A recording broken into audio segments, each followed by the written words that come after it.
Join us over the next few weeks as we follow the route of the stunning Northumberland 250.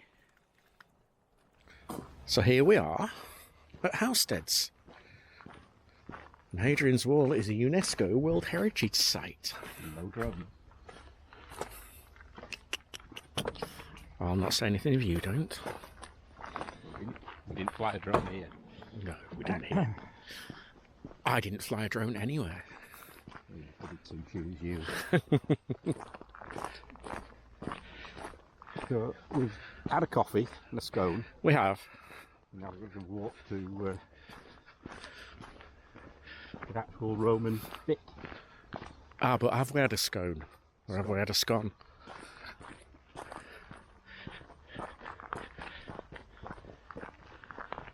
It's a bit of a trek, not too bad I suppose, but you've got to go follow that path round. And we're going up there to top at hill. Up the hill? You're a bit of a slog there. With my bad knee. I get no sympathy for you don't. And this is the museum, and where you have to pay or show your tickets. And the one good thing about it, I think, is it's shared with National Trust and the English Heritage. So if you're supporters of either, you get into this site for free.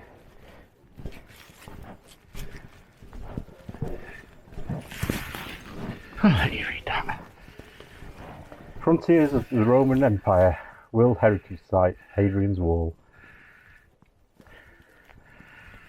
And it formed in the northwest frontier of the Roman Empire for most of the period 122 to 410 AD.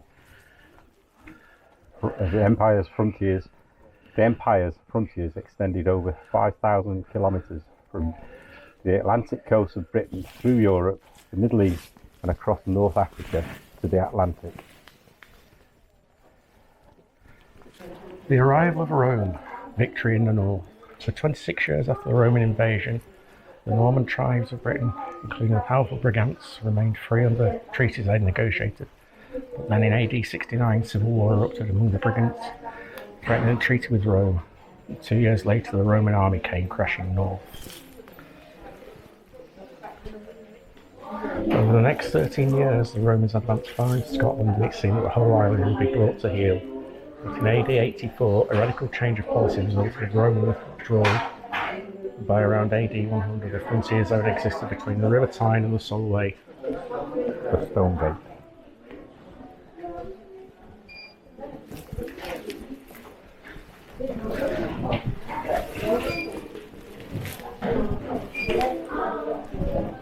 This is the goddess Victory. Saw these, which are actually tools, but we both thought that was a hand. And what is it? It's a turf cutter.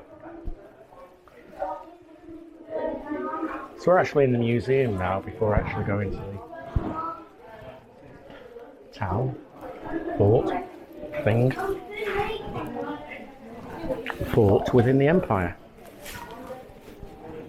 Do you want to set up? Again? You're always asking me that, Keith. Long before Hadrian's reign, AD 117 to 138, the Romans created a template for fort design that was applied throughout the empire. Forts and the individual buildings within looked much the same everywhere. This made construction easier and allowed regiments of standard sizes, or parts of them, to move efficiently from one posting to another. A barracks here was just like a barracks there. However, it was common for modifications to be made to the template to suit the local landscape or to meet tactical needs.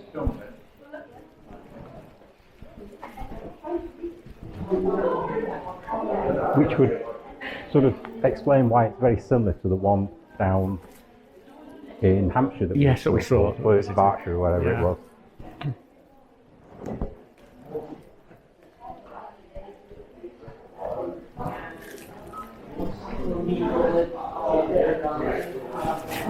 And these are window heads.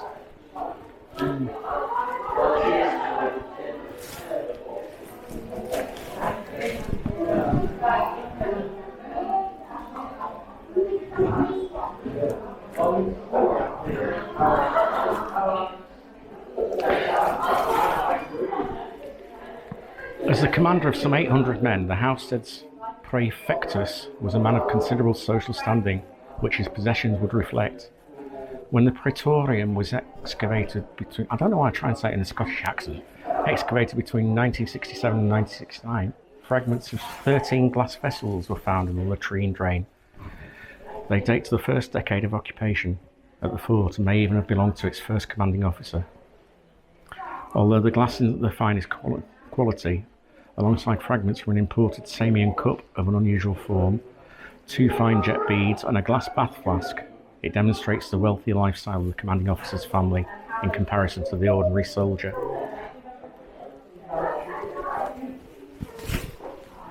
Some coinage in there. And number 6, this at the bottom, is weights and measures. Well, the whole of that is number 6. Yeah, it's weights. So that's a sort of balance, isn't it? Yes, it is, isn't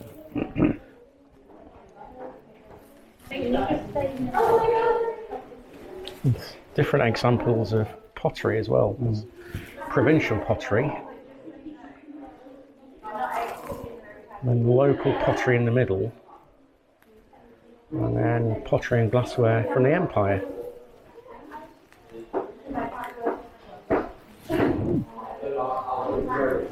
The people at Housesteads were intimately connected to the wider Roman Empire. Whether they traversed its length and breadth as soldiers, administrators or tradesmen, or had never travelled outside the frontier area, their lives were forged by the Empire, its politics and ideas, and by a global market in goods and provisions.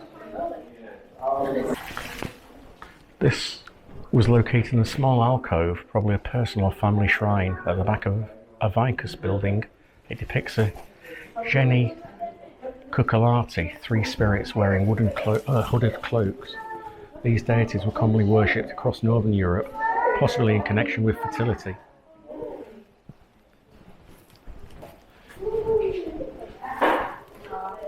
The naked men again.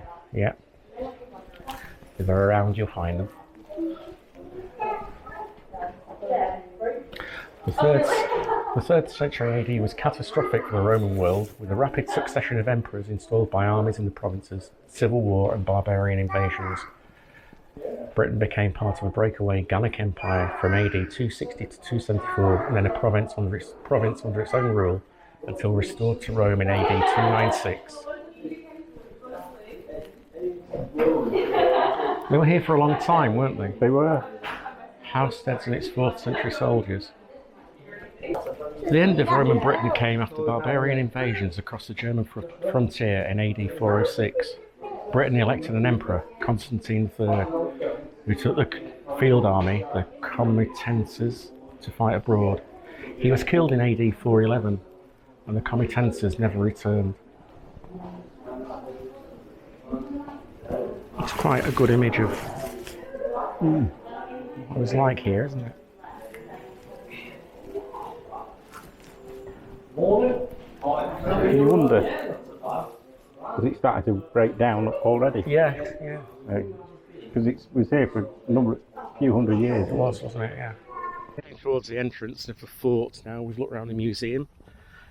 You can see what a view they had from up here. This is looking back to their own territory, looking back to England. Yeah. This side. This is a well.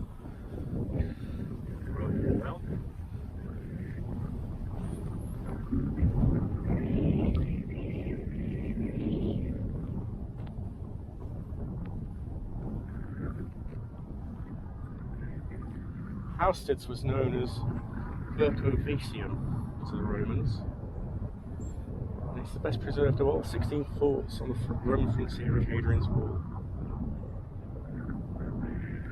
It was occupied for about 280 years, and up to 800 auxiliary soldiers stayed here.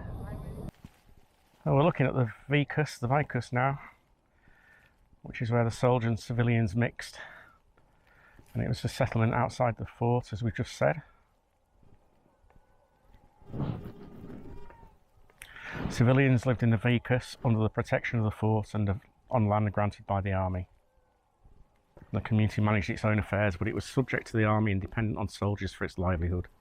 Including shops and taverns, and frontages on the trading street. So we're just looking now towards the fort, and these are on the right hand side and would go up to the gate. Auxiliary soldiers weren't allowed to marry until the Emperor Septimus Severus finally permitted it. Before this time, many soldiers had unofficial families in the Vicus. The life and death at Housesteads was dramatically revealed when archaeologists found the skeletons of 2 people under the floor of Building 8, which is known as the murder house. So, what twist of fate put them there is unknown, but the house now has the grim title, the murder house. it's that one, isn't it? I think it is, looking at the diagram. A shop. Well, this is handy. There are signs. So, okay, it says this was a shop.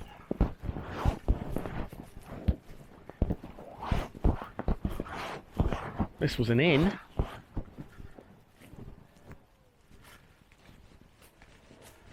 I'll have half.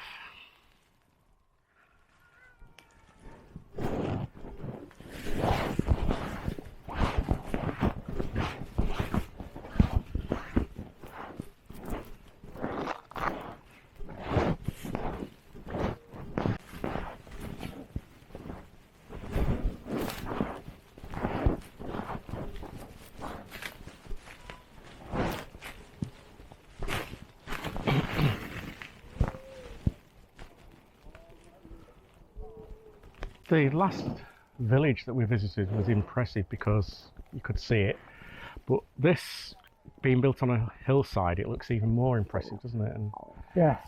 You won't see, I don't think, until you get to the top and look down on it. no, I don't think you'll see the full effect. but this was a praetorium, the commanding officer's house. And you can tell how important it is by how large and impressive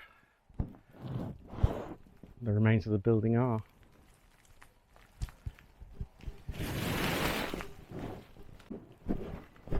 Beginning to get an idea now, as we climb higher, of how immense this place is.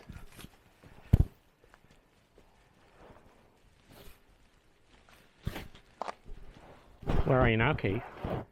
I'm in the hospital. Maybe I should be going there with my knee. Well, if we've been drinking holy water, It should be getting better now. come in the hospital, it might.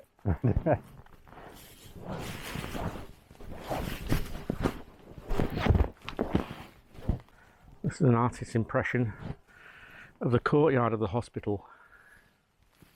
Presumably, that slab there is the courtyard base, and you've got the rooms around the side. In a cloister. Because the army played a crucial part in the Roman Empire, great care was taken with the health and welfare of ordinary soldiers.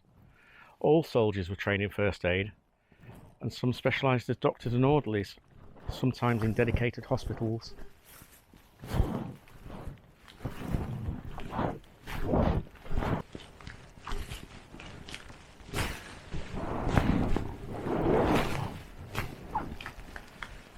This is a granary, and it had to store huge quantities of food required by the hundreds of soldiers.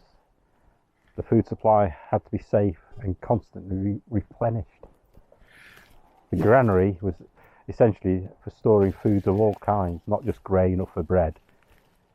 The amount of food needed by a regiment of 800 men was enormous and had to be kept safe from hazards such as fire, mould and vermin. We've seen this raised kind of thing in a granary before. We have, somewhere, haven't we? I Yes. can't remember where that was, but it's in one of our videos, raised up off the floor.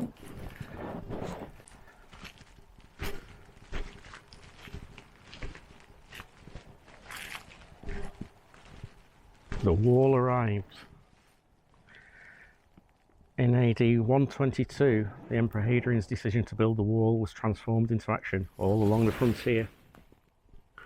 The foundation for the wall and the lookout tower were begun here at Housesteads before everything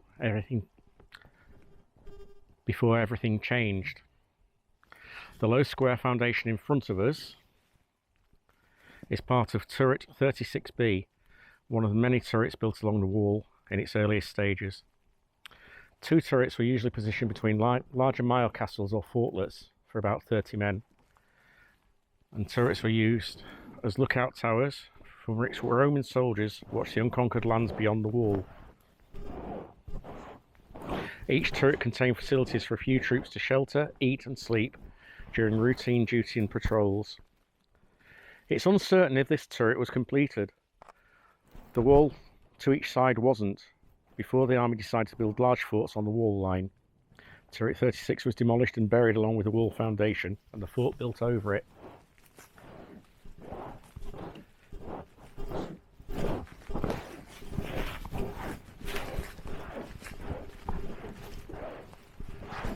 And this is a part of the wall you're allowed to walk on.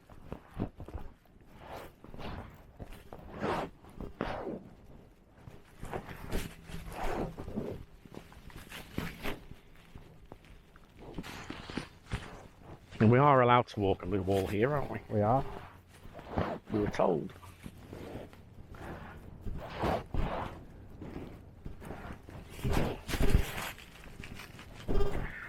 Makes you realise just how wide it is as well, doesn't it, when you're actually on top of it.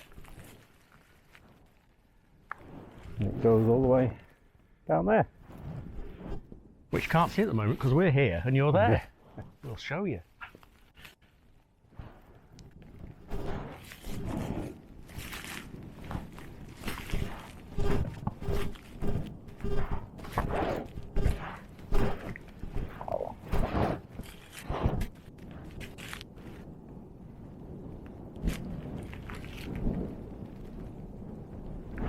See it on the ridge over there. Yeah. You see it? Yeah, I can. Yeah. It's amazing, isn't it, really? Mm.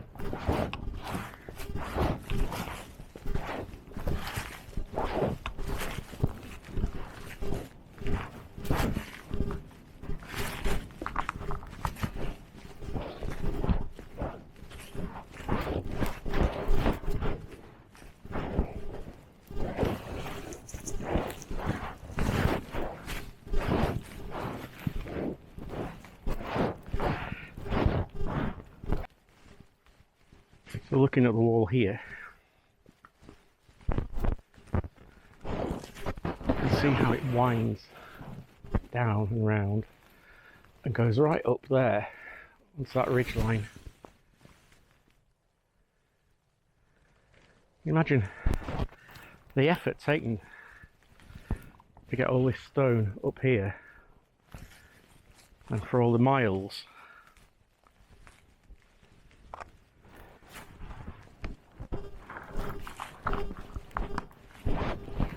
For all the miles that they wall, the whole length of it. A gargantuan task.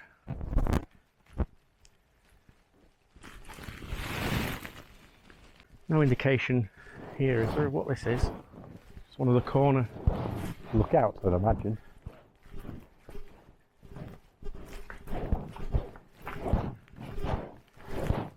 The turrets, isn't it?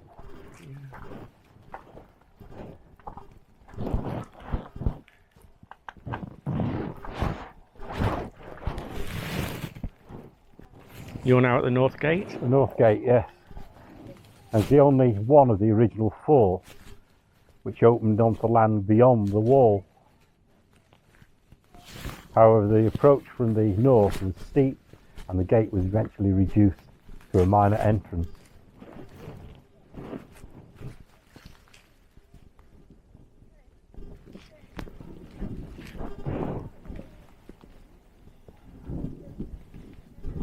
It's so wide, isn't it? Mm.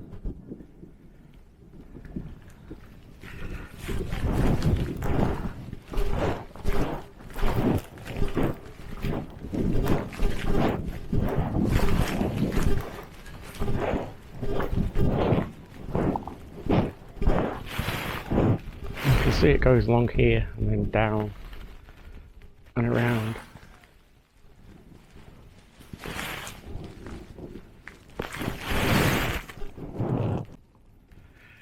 And this large area is the barracks. Most of the space within the fort was occupied by barracks, where the soldiers and their officers lived. Not far from the fighting front. No, the first to be there, weren't they?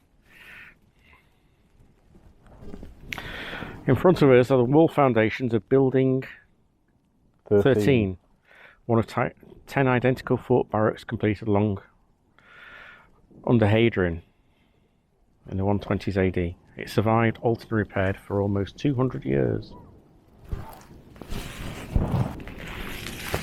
Archaeology has revealed radical changes to the fort beginning around AD 300.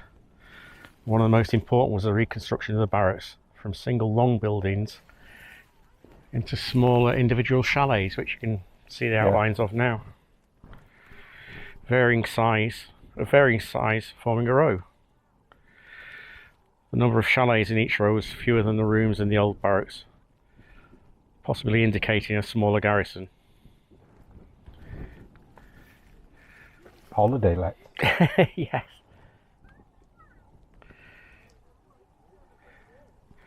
In front of us now is Barrack 14, which was rebuilt as 7 chalets, 5 for soldiers, 1 large unit for an officer, and 1 used as a workshop.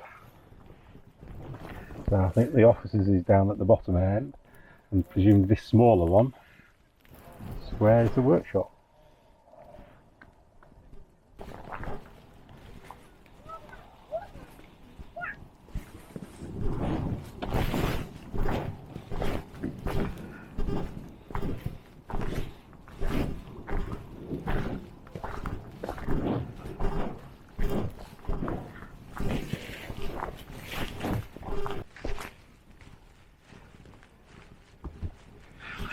I wonder if there's anyone called Darrell or Keith who walked along here I from doubt Roman it. times. I doubt it. Keithius?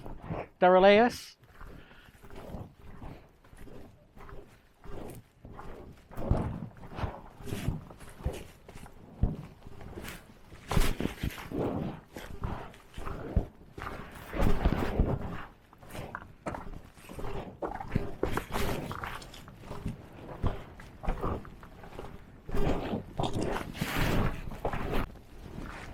So what do you think this was for? Any ideas? Ovens. Yes. Bit disappointing. You think it's quite a substantial turret or whatever? I thought it was a lookout type of post again. It's the ovens. No bread for sale today.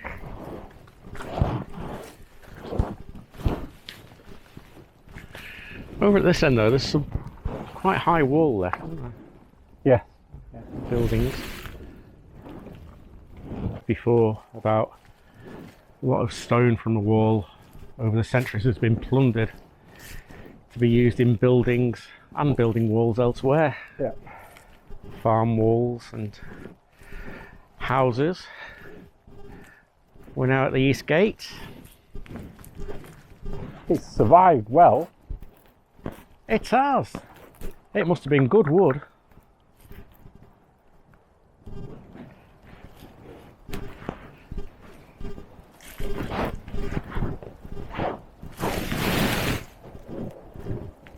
So Eastgate that we just looked at there was the main entrance to the fort, leading straight to the headquarters building.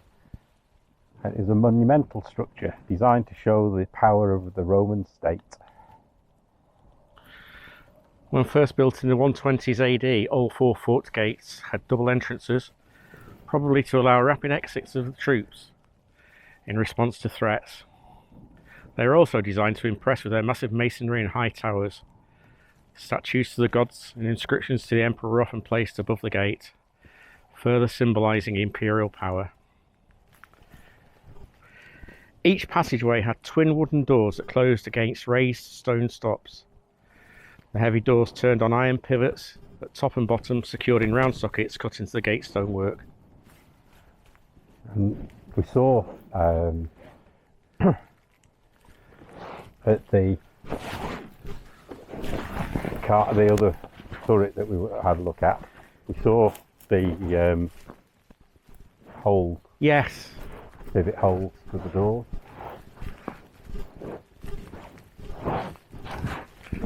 As we were driving here, we were saying we wondered what the landscape actually looked like back then. I don't know whether it was barren or whether it was covered in trees. I suppose people would know, wouldn't they, if they do surveys of dendrology and stuff like that.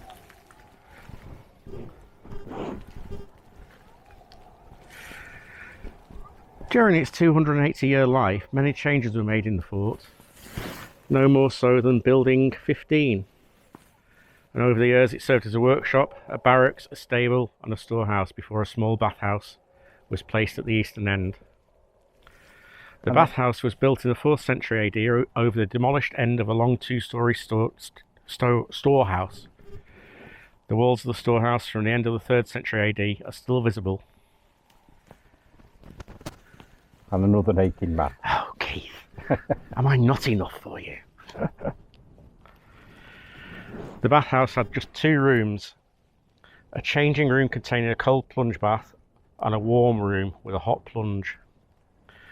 The raised cement floor of the warm room, now gone, was supported on stone pillows to allow hot air from a furnace to circulate underneath. Such a small bathhouse could only have served a few people. Baths are rarely found inside forts, and its presence suggests that security outside had become a serious issue. Reading about Hadrian, on the way here, he was one of the few openly gay Roman emperors. Bisexuality was well known throughout the Roman Empire, but homosexuality wasn't frowned on, but it was rarely publicised. But he had a lover? He had a lover, Antonius, Yeah. a younger lover, who he was very open about showing affection to.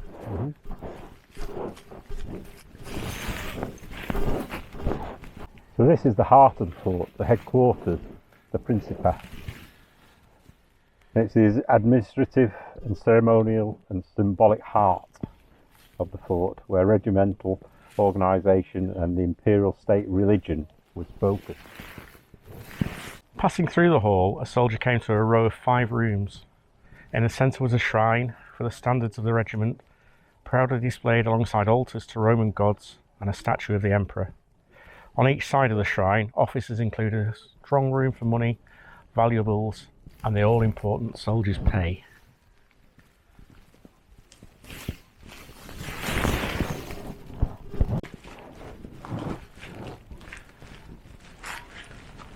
That could be a sort of a shrine, alcove, whatever. Yeah, you can imagine a Yeah. statue of the emperor in there, couldn't you? You could. But again, raised pillars here. It was like a floor would be. Yeah. Stood on top of it. Stood on top of them. Where you're at. I'm at a watchtower. All along it.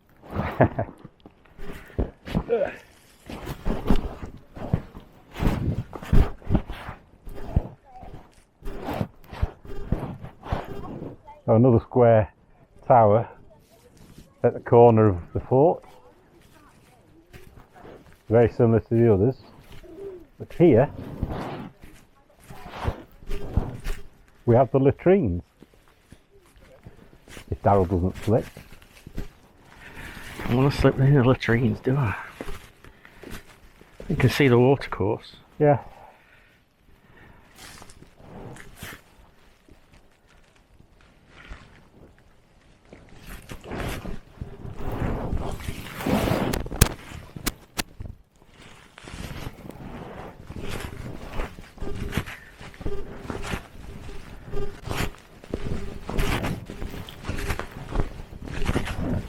sewer running down and out. A communal latrine with up to 800 men living in the fort. Good hygiene was essential to keep them healthy. The latrina, is an exceptional survival and reveals a clean communal attitude to hygiene in the Roman world. The latrine has a deep sewer, originally covered with a wooden floor and benches with holes to form multiple toilet seats. The sewer was flushed by rainwater brought from all over the fort in drains and out via a culvert under the fort wall. In dry spells, flushing with rainwater was collected from the roofs of nearby buildings and stored in stone tanks to survive outside.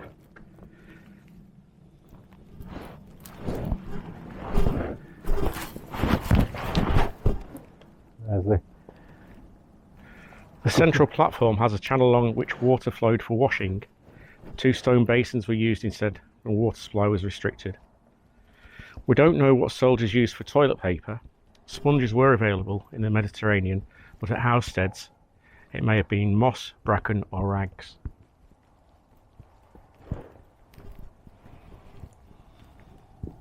Not much privacy. No. Would you cope? I'm a very private person.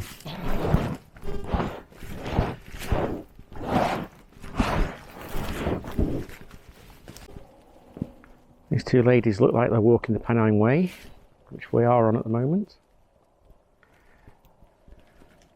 Look back to latrines. I was just saying that they've got it at the lowest corner of the fort, and the sewer, which is on against the outer wall, drains straight out into the field. What, towards the cafe? Yes. But yeah, I mean, hygiene again, so it's not affecting any other part of the fort, is it? No.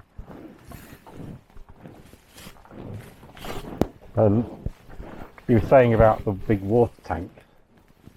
Presumably that one there, because all around it are the gullies. So presumably this is one of the big water tanks.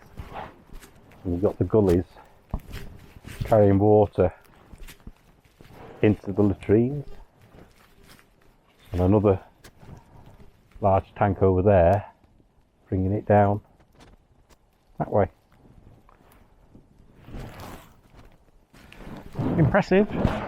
It is. It's too big and too well preserved. Well, not what I'm trying to say, but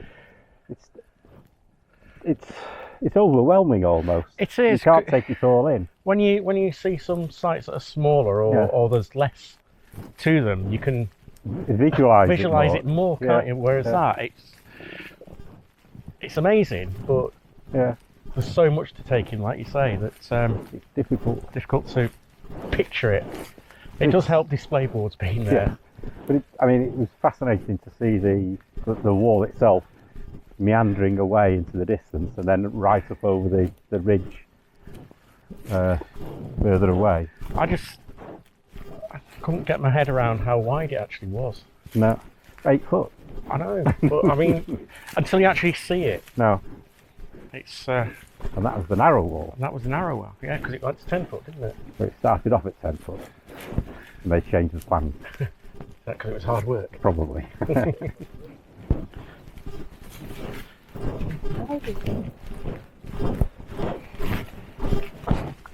I think we need to find a new word. It used to be stunning. I think we've used impressive a lot during this trip.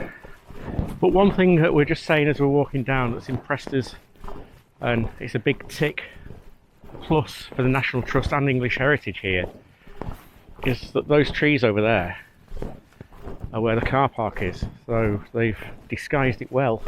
They have. So that when you stop saying so. When you get to the top, your view's not spoilt. looking down at the loads of cafe cars and and car cafes park. and coaches and all that, especially glistening in the sun when it's really sunny. It would detract from the eye a bit, wouldn't it? It would. Wonder if any of these sheep are descendants of the Romans. No, because they're Texels. I don't think they're native to this country. I think they're Dutch. If I remember rightly. I'm probably completely wrong, Judith. But Dutch invaders. Well, there were Dutch invaders at some point, weren't there, in Northumbria? Northumberland? Northumbria, as it was there. Enjoy your visit. Well, we can't resist showing you, can we?